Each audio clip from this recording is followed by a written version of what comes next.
Good morning बच्चों। Class BSc second year और BSc BEd third year यानी कि इंटीग्रेटेड थर्ड ईयर के लिए ऑर्गेनिक केमिस्ट्री का हमारा जो टॉपिक चल रहा है वो है यूवी स्पेक्ट्रोस्कोपी, जिसके अंदर हमने पार्ट नंबर 3 तक तो कर लिया। आज पार्ट नंबर 4 की हम बात करेंगे। तो पार्ट नंबर 3 तक हमने क्या किया कि सबसे पहले स्पेक्ट्रम क्या होता है और स्पेक्ट्रम के प्रकार और अवशोषण के नियम और स्पेक्ट्रम को शो कैसे किया जाता है और इलेक्ट्रॉनिक संक्रमण कितने प्रकार के होते हैं, यहाँ तक हमारी चर्चा हो गई थी। उसके बाद में 2 टॉपिक है छोटे छोटे, वो कई बार पेपर में पूछ लिया जाता है। एक को बोला जाता है वर्णमूलक या इसको इंग्लिश में बोला जाता है क्रोमोफोर। लेकिन आपको एक बात ये बताऊं कि इसको इस देवनागरी की लिपि के अंदर लिख करके क्रोमोफोर सीधा ही पूछ लिया जाता है कि क्रोमोफोर क्या होता है, और वैसे इसको क्रोमोफोर ऐसे लिखा जाता है। एक तो है वर्णमूलक क्रोमोफोर और दूसरा टॉपिक है वो है वर्णवर्धक, जिसको ऐसे सीधा ही पूछ लिया जाता है ऑक्सोक्रोम और या फिर एयूएक्सोक्रोम ऐसे लिखते हैं इसको। ये दोनों पूछ लिया जाता है। कई बार इनमें अंतर भी पूछ लिया जाता है कि क्या होता है। तो सबसे पहले वर्णमूलक या क्रोमोफोर क्या होता है। जो वर्णमूलक या क्रोमोफोर, इसके नाम से स्पष्ट होता है कि इनके अंदर क्या होती है, रंग प्रदान करने की क्षमता होती है।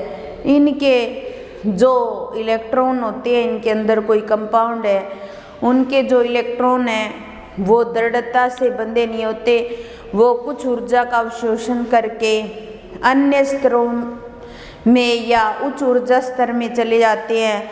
और जब वे उच्च ऊर्जा स्तर में या अन्य स्तर में जाते हैं ना, तो कोई न कोई रंग शो करते हैं। इसलिए ये क्या करते हैं, रंग प्रदान करने की क्षमता को प्रदर्शित करते हैं, जो वर्णमूलक या क्रोमोफोर कहलाते हैं। तो वर्णमूलक 2 प्रकार के होते हैं। कुछ तो ऐसे होते हैं जिनके अंदर पाई इलेक्ट्रॉन पाए जाते हैं, वो तो क्या करते हैं पाई टू पाई संक्रमण शो करते हैं।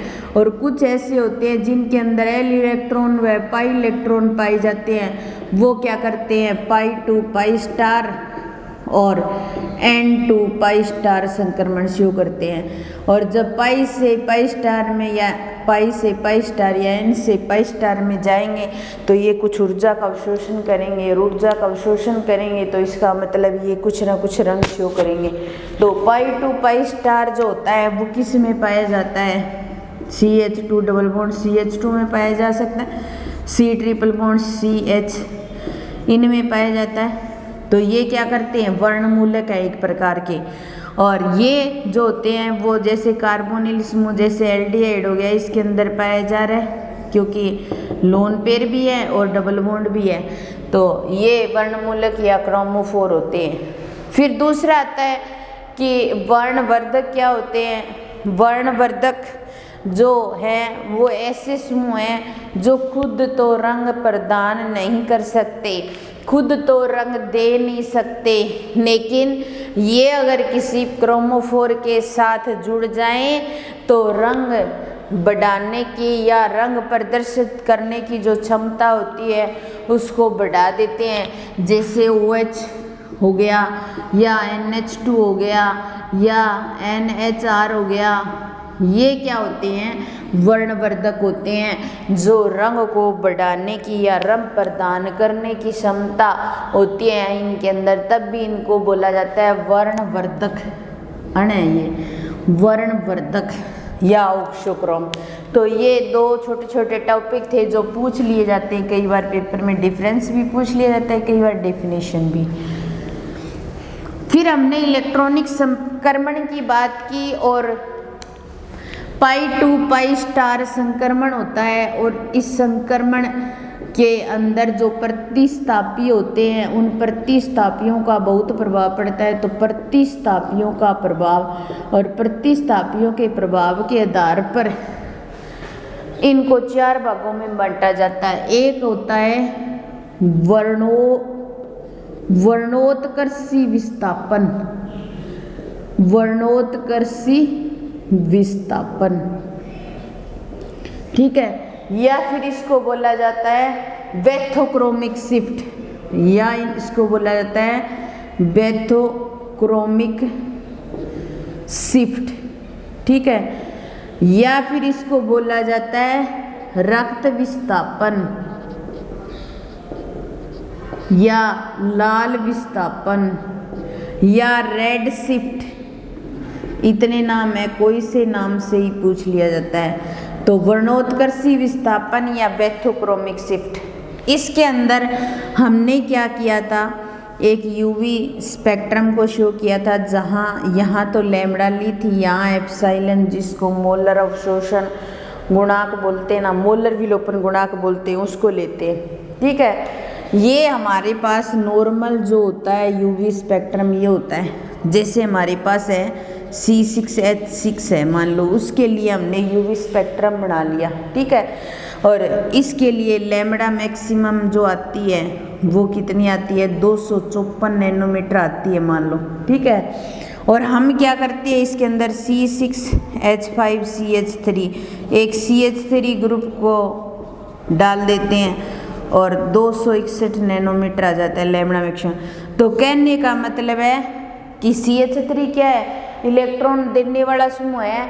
तो मान लो प्रतिस्थापी प्रभाव के आधार पर वर्णोत्कर्षी विस्थापन, रक्त विस्थापन, बैथोक्रोमिक शिफ्ट, लाल या रेड शिफ्ट कौन शो करेगा, जो इलेक्ट्रॉन देने वाले होंगे ना वो समूह अगर आ जाएं तो वर्णोत्कर्षी विस्थापन हो जाता है, बैथोक्रोमिक शिफ्ट हो जाता है, रक्त विस्थापन हो जाता है, लाल विस्थापन हो जाता है, रेड शिफ्ट हो जाता है। क्यों हो जाता है, क्योंकि ये क्या करते हैं, लैम्बडा मैक्सिमम की वैल्यू को बढ़ा देते हैं, लैम्बडा मैक्सिमम की वैल्यू को बढ़ा देते हैं। ये ग्राफ जहाँ पर था ना उससे थोड़ा क्या हो जाएगा, बढ़ जाएगा, ठीक है।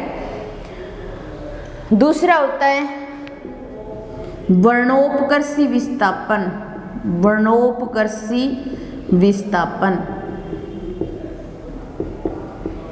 या इसको बोला जाता है हिप्सोक्रोमिक शिफ्ट, हिप्सोक्रोमिक शिफ्ट, ठीक है। या इसको बोला जाता है नीला विस्थापन या फिर इसको बोला जाता है ब्लू शिफ्ट। क्या बोला जाता है, ब्लू शिफ्ट। इतने नाम है इसके। इसके अंदर क्या होगा, अब यहाँ तो इलेक्ट्रॉन देने वाला समूह जुड़ा हुआ है, यहाँ क्या होगा, कोई इलेक्ट्रॉन आकर्षित करने वाला समूह जुड़ गया, मान लो बेंजीन के ऊपर या किसी भी कंपाउंड की बात करें तो इलेक्ट्रॉन लेने वाला समूह जुड़ जाता है। तो उस वजह से जो लैम्बडा मैक्सिमम जो होता है उसकी जो वैल्यू होती है वो कम हो जाती है। जैसे नॉर्मली ये एप्सिलॉन को शो कर रहा है और ये लैम्बडा को, ठीक है। तो ये ग्राफ जो होता है वो पहले की तुलना में थोड़ा अंदर की तरफ आ जाता है, इससे आ जाता है। तो पहले की तुलना में लैम्बडा मैक्सिमम का मान क्या होता है, कम हो जाता है, ठीक है। तो ये इस तरीके से आ जाएगा, इसको बोला जाएगा ब्लू शिफ्ट या नीला विस्थापन। हमारे पास C6H5N डबल बॉन्ड N और C6H5 है। मान लो यहाँ पर अपने क्या करें, CH2 समूह को प्रवेश करवा दें तो C6H5N और CH2 और CH2 और N और C6H5 मान लो ऐसे करते हैं अपने, ठीक है। यहाँ पे CH2 समूह को प्रवेश करवा दिया जाए, ठीक है। तो अब क्या होगा कि यहाँ तो डबल सिंगल मतलब यहाँ पर क्या हो जाएगा, शुगमन खत्म हो जाएगा, और शुगमन खत्म होगा तो लैम्बडा मैक्सिमम की वैल्यू क्या हो जाएगी, कम हो जाएगी। इसलिए इसको वर्णोपकर्षी विस्थापन या इप्सोक्रोमिक शिफ्ट या नीला विस्थापन कह सकते हैं। तो जो ये तो था लैम्बडा मैक्सिमम की वैल्यू का बढ़ना और लैम्बडा मैक्सिमम की वैल्यू का घटना। अब हम क्या करेंगे, एप्सिलॉन की वैल्यू से संबंधित बात करेंगे। तो अगला आता है अतिवर्णक विस्थापन। अतिवर्णक विस्थापन, अतिवर्णक विस्थापन या इसको बोला जाता है hyper chromic shift, hyper chromic shift. ठीक है, इसके अंदर लैम्बडा की वैल्यू जितनी है उतनी रहती है। यहाँ पर एप्सिलॉन की बात करेंगे तो मान लो जनरली हमारा जो स्पेक्ट्रम है वो इस तरीके का है, इस तरीके का है। ठीक है, तो इसके आने से ये और ऊपर चला जाएगा, कहने का मतलब इतना बढ़ गया, तो ये किसको शो करेगा, हाइपर क्रोमिक शिफ्ट को शो करेगा या अतिवर्णक प्रभाव को शो करेगा। तो अब देखिए इसके लिए, इसके अंदर जो C6H6 होता है, इसके लिए E मैक्सिमम का जो मान होता है वो 204 होता है। लेकिन अगर इसके अंदर CH3 समूह को प्रवेश करवा दिया जाए तो E मैक्सिमम का जो मान है वो 225 पर चला जाता है, यानी कि मान क्या हो गया, बढ़ गया। ठीक है, E मैक्सिमम का मान क्या हो गया, बढ़ गया। और चौथा जो होता है वो होता है अधोवर्णक प्रभाव। चौथा आता है अधोवर्णक प्रभाव, अधोवर्णक विस्थापन। ये प्रतिस्थापियों की वजह से ही हो रहे हैं। ठीक है, या hypochromic, hypochromic, hypochromic shift, hypochromic shift कह सकते हैं, हाइपोक्रोमिक शिफ्ट। इसके अंदर क्या होगा, ये है जैसे ये एप्सिलॉन और ये लैम्बडा।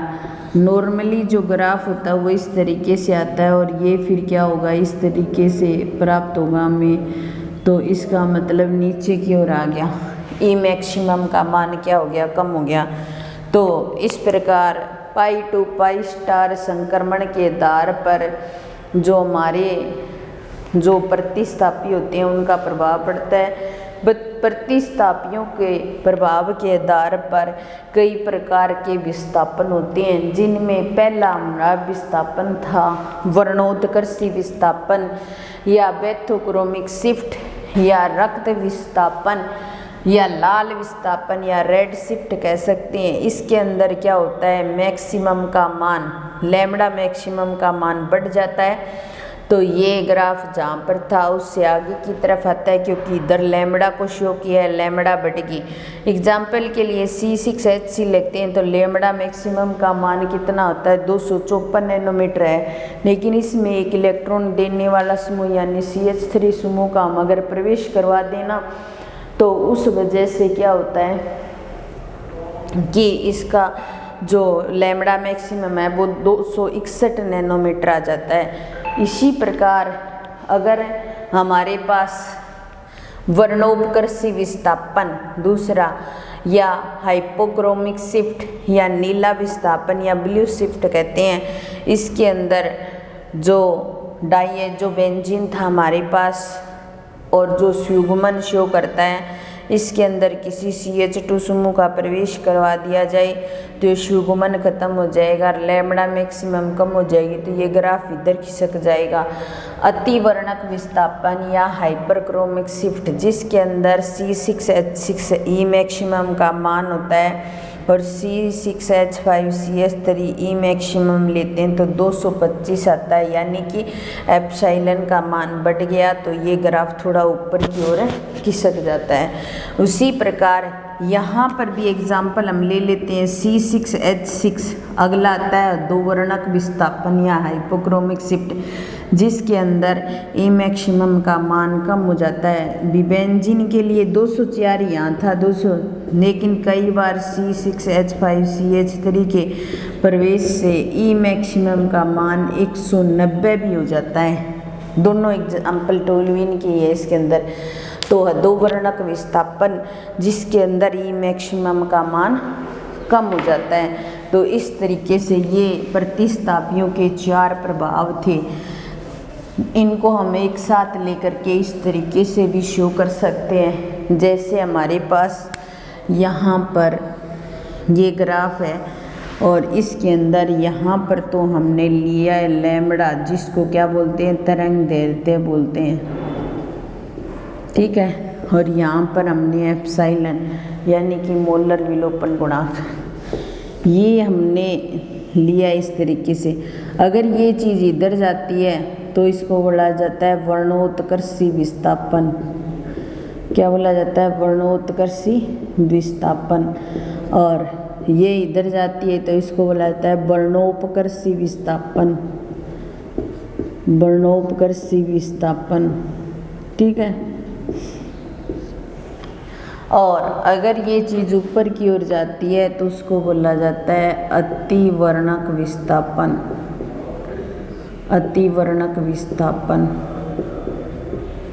और ये नीचे जाती है तो इसको बोला जाता है हदोवर्णक विस्थापन।